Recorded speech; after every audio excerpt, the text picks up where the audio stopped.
Saudara penonton, beginilah suasana terkini di halaman depan Masjid Raya Baitur Rahman Banda Aceh, yang kalau biasanya setiap menyambut Idul Fitri maupun Idul Adha itu diadakan musabaqah takbir keliling kota Banda Aceh maupun takbir partisipasi masyarakat umum.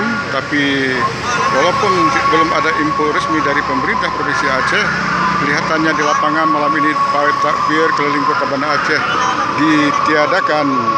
Dan menurut pantauan kami seantero kota Banda Aceh Besar, pawai takbir bergemuruh di masjid menasah-menasah yang ada di kota Banda Aceh dan Aceh Besar.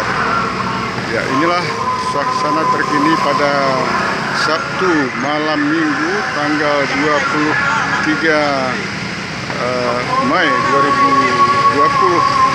sekitar pukul 21 waktu Indonesia Barat, menjelang kita merayakan hari kemenangan Hari Raya Idul Fitri 1 Syawal 1441 Hijriah.